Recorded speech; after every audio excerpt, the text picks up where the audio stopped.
Hey y'all, it's Janine. I'm living life with a twist, and I'm coming up out of Mississippi with another great recipe for y'all. It's actually going to be oatmeal chocolate cherry cookies. I've been craving something warm and chocolatey coming out of the oven. I know you're saying, what, in this heat? Are you serious? But we have air conditioning inside, so, you know, warm and chocolatey. I'm a chick, you know, it's what I want. Anyway, so we have a lot of diet restrictions in my household, and this is an incredible cookie because it tastes wonderful. It's not dry and crumbly at all, and when you what you put on the cookie sheet is literally the size that comes back to you. It puffs just a little, not that much, but you know, when you're it's really a fail-proof recipe is what I think of it as, and I've modified it. You can put it back to what you want. If you don't want to use some of the gluten-free flours that I'm using, don't. Put whatever you want. It doesn't matter. But this is what it is for this particular recipe. So it's going to be gluten-free, it's going to be egg-free, and it's going to be diabetic-friendly with the different stevia sugars that we have. And oh my goodness, they've made so many so much progress in the line of excellent sugars from stevia that doesn't have that bitterness that stevia can leave. So this is an incredible recipe, and I will see you in the kitchen in just a minute. But if you like any of our videos, any of this content, please let us know. Like us, but more importantly, subscribe and hit that notification bell. And I'm going to see you in the kitchen in just a minute. Hey y'all, we're here in the kitchen, and we're going to be making a cookie that I'm so excited to make, not only because I get to eat it tonight, but I get to show y'all. And this is my chocolate cherry oatmeal cookie, or you can call it oatmeal chocolate cherry, whatever, it doesn't matter. Those three things are in it, and they are wonderful. Now, you're probably looking at all these ingredients and going, oh my goodness, that's a lot of ingredients. Well, yes and no. Sometimes you have to get a lot to get excellent taste. And the fact is that we have a lot of food allergies, and so as I go through this, I'm going to show you and some of the products that I use to get around those food allergies. So this is technically going to be a gluten-free, egg-free, and diabetic, sugar-friendly free cookie, but it's not taste free. That's the most important thing. I don't even want to bother having calories that aren't going to taste good. So here we go. I'm going to start off first with all of my dry ingredients, and this trusty KitchenAid has been in the family almost as long as I have, and you know, it's a great product. If you don't have it, you have the two-prong blender thing. That's going to work.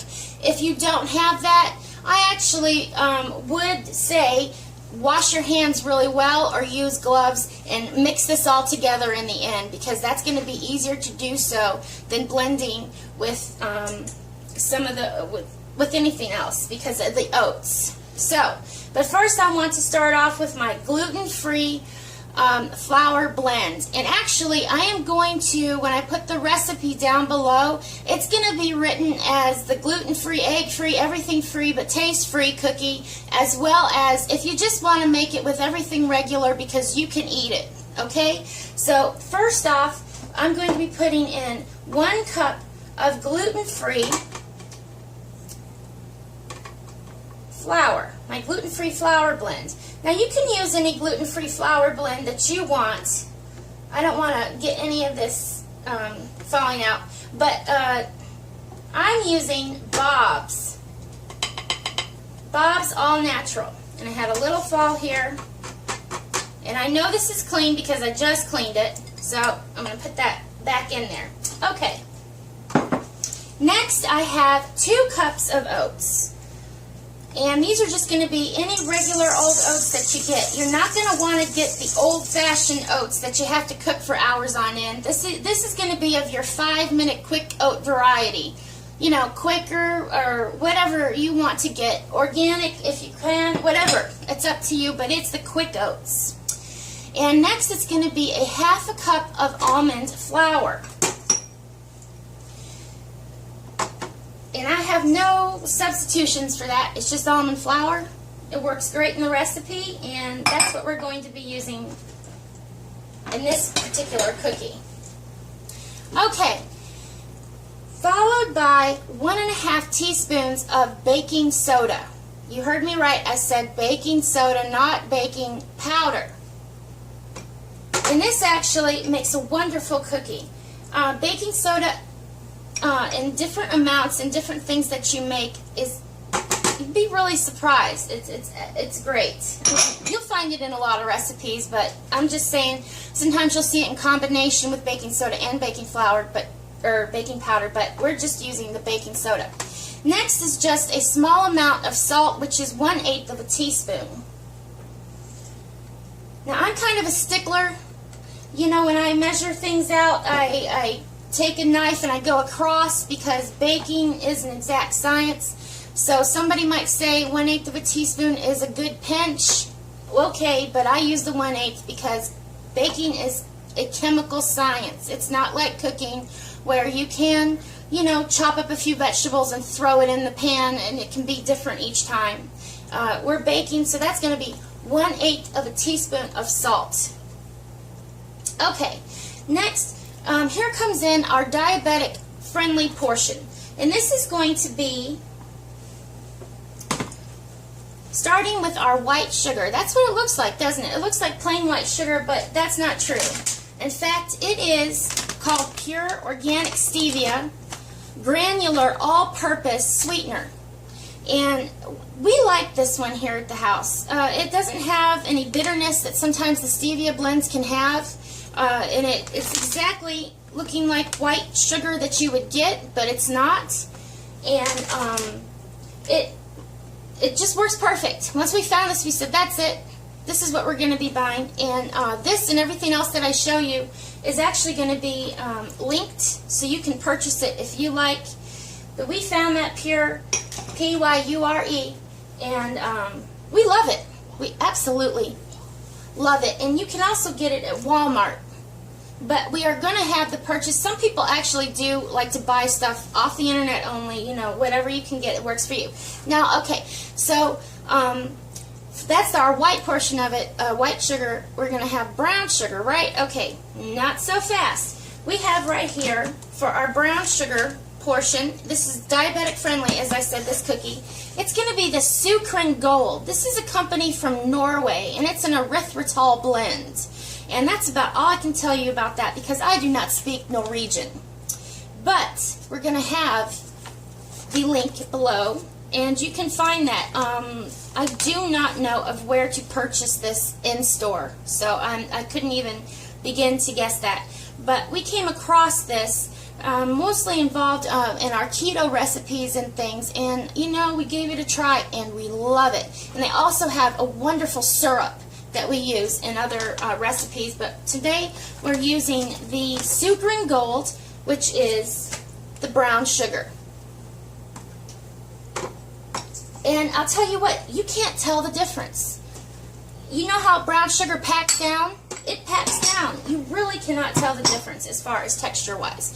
Okay, and so, yes, I did say chocolate cherry, but we're going to be doing our cherries on the wet side of the ingredients. I will explain in a minute. So I'm putting in the chocolate. Now, these are the Hershey's diabetic-friendly chips, and this is going to be 1/2 cup. Here in our house, we like to make things that everybody can eat. So that's why we do the diabetic friendly. Plus, I don't have diabetes, and neither does my mother, but we don't want to get it. So we just go on and do. Okay, so what I'm going to do real quick is just kind of give that a little blend. You can turn this on and get it going, but I can do this just as quick. Like that, like so. Okay, now, I want to talk to you about eggs. My mother and I are technically allergic to eggs. She is very, very allergic. I am slightly allergic, but we make it, our eggs in a different way. You can do flax eggs. You can do what there's called the Ener-G egg replacer. I'm actually doing, for this particular recipe, most of the time I will use flax to replace eggs, but this particular recipe I needed to do a combination. So you can see that, and as I said, it's going to be linked down there, but generally you can find this at a Whole Foods. I believe Walmart has this. I'm sure any type of nutritional store is going to have this. The Ener-G Egg Replacer is widely known in egg replacer worlds, yes, or egg replacer circles. Okay. So what I have here to make my 2 eggs, and like I said, I am going to put link down below, recipe, not link, but below, put the recipe that if you can eat eggs, then just put the 2 eggs in. But like I said, we can't. So this is going to be 1 tablespoon of the Ener-G Egg Replacer, and I have my little whisk here. And this is going to be 1 tablespoon of flax. This is ground flax. There's many different types of flax. Ours is just the, I think the brown flax. And we just grind it up nice and fine. Okay, and to that I'm going to be adding 1/2 cup of filtered water. It doesn't have to be hot, it doesn't have to be cold. This is room temperature, it just has to be water. Okay. Now, you know, most recipes, they want you to add, they put all the dry ingredients, then you add the wet ingredients, and this one is no different in that sense. Because this is not 2 actual real eggs, because I did, well, this is cooled down enough. But what I did is I melted 8 tablespoons, which would be 1 stick of butter. I melted it, and I've let it cool down. And so at this temperature, because it is cool enough, I could put 2 eggs in here and whip it up and add everything together. Because basically, that's what I'm going to do here. And so, like I said, this is 8 tablespoons of butter, or 1 stick that's been melted down. But if you do the regular recipe, when you put this down, I would put, I have not done the recipe. It's I'm going to combine it all and put it in together. So, but if you do the regular recipe, I would put the eggs in, put this down, start with the eggs, then add the butter, and go from there. So, this is going to be, I'm going to add that to here.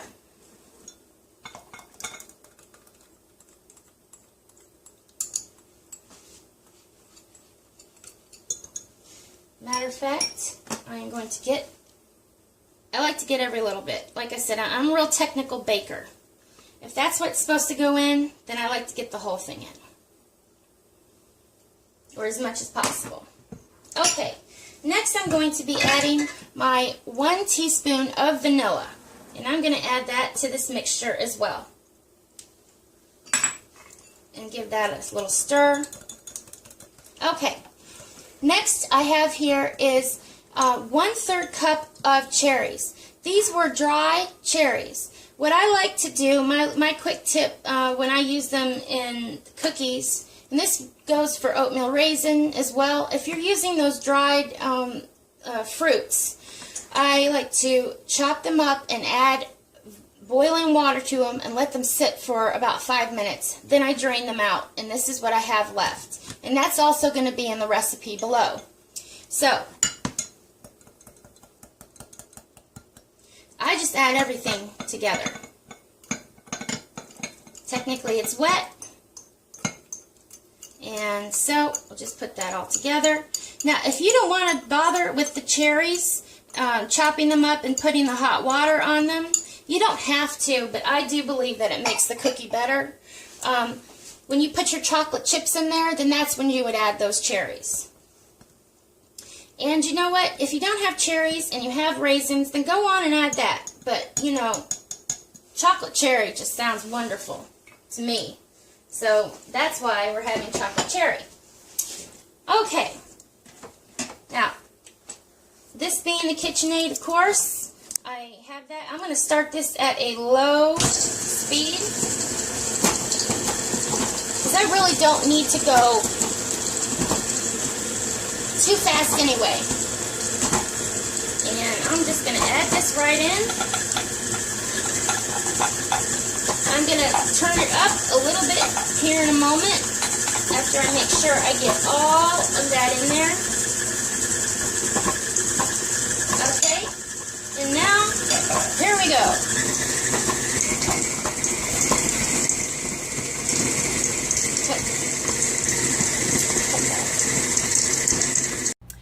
Okay, here we are. I cleaned up my area, and I wanted to show you my dough again. My mom brought up an excellent point that at first when you add the liquid ingredients to the dry ingredients, it takes a second for the oatmeal to absorb them, and that's why you have to turn it on and really let it crank, and then it comes out to a dough like this. And you can see that it's kind of like it's not going to crumble on you. It's going to stay together, and that's actually why I like this cookie, because when you take a scoop like this, and you don't have to make them as big as this, but this is what I'm doing. What you see is pretty much what you get. That's pretty much the exact same size. What you put in the oven comes out that way. And I like that, because sometimes, you know, when I make a cookie, you know, if I've made a cookie or I've made a recipe that I've never done before, this I've done many times. This is a favorite of ours here. I don't know when I'm scooping the cookie dough together and I put it, you know, on the sheet. Is it going to come out round? Is it going to come all stuck together? You know, is it, you know, that kind of thing. And so that's exactly what I love about this recipe, that what you put in is what you get out. And it's always been chewy and moist. It's never been crumbly or what was I going to say? Oh, like snap in half type of thing. It's always nice and chewy. And chocolate cherry, yum. And you could do other things with this this particular cookie. You could just do the oatmeal. If you've run out, it's still going to have the wonderful flavor of the vanilla and the butter and all that. You know, let's say it's rainy day, snow day, and you don't have it, pop these in there. Who cares? Just do the oatmeal part. But, you know, you can put the raisins instead. You could do oatmeal raisinette. Now, we probably wouldn't do that because it's not diabetic friendly. And what we make around here, we like to make what everybody can eat. So, you know, if you have some friends or family that has some of the food allergies that we have, you know, put them to our channel, share our videos. So that they could go and see that we have, you know, the same things, but we still eat wonderful, and there's lots of great food. So I would encourage you to hit the subscribe, hit the little bell notification, that way that you always know when we put up something new, and hit the share. Do all that, and put your comments, your posts, and all that, and we definitely will get back to you. And I'll tell you what, for oh, that's letting me know that my my little oven has gotten hot. That's perfect timing. Okay. Which, speaking of that, the hot is going to be 350. So you're definitely going to want to preheat. And I'm going to go put these in, and I can't wait to show you how they are when they get out. We'll see you in just a minute. Hey y'all, it's Janine, and I'm living life with a twist, and this is the final shot. The chocolate cherry cookies have been baked, they are cooled, and I am ready to show them to you. I had a different plate in another shot. I'm not sure if it's going to make the final edit, but I decided to use my pretty blue plate. It's actually not mine, it's my mother's pretty blue plate, because it helps, you know, give a little color to the brownness of the oatmeal. And but I have to tell you, these are excellent. Right here you can see that they really stay together, but they're moist. And they have all that chocolate, and they have the cherry. And oh my goodness, it's so good. Oh, and by the way, I had to come home from work and make another batch because the one that I made did not survive. That's right. That's why actually you'll see that the cookies are bigger here than when I was in the kitchen, and that's because I made them a little larger this time. it really is true that, you know, when you pat it out and stick it on the cookie sheet, it really doesn't puff up that much or spread that much hardly at all. So whatever you put on that cookie sheet is going to stay that size, which actually is helpful when it comes to baking. Okay, now I'll take a bite. It's not my first cookie. Ever. But, anyway, I really like the Sukrin diabetic sugars. You can't tell the difference. It's so much better than aspartame and, you know, all this other stuff. You know, they're stevia derived. It's moist. It stays together without egg, without the wheat. So it's like all free of all this different stuff, but it's not taste free. It's excellent. And actually this recipe is be really good for oatmeal raisin. But I chose chocolate cherry because who doesn't need a little chocolate? And even though it's summertime and it is hot and I'm a little bit right now, I still had to get in the kitchen. I wanted to finish this video, and I definitely like making sweets for my stepdad who can't always eat all the sweets he wants to. So I got to do that for him, and I really love doing that. So if you like this video or any of our other videos, please hit thumbs up, like, subscribe, and hit that ring-a-ding bell. I'm going to be doing more videos from now on. I started a new job, and it just took me a little bit to kind of get into the rhythm of everything. So I'm going to say bye, y'all. Thank you so much.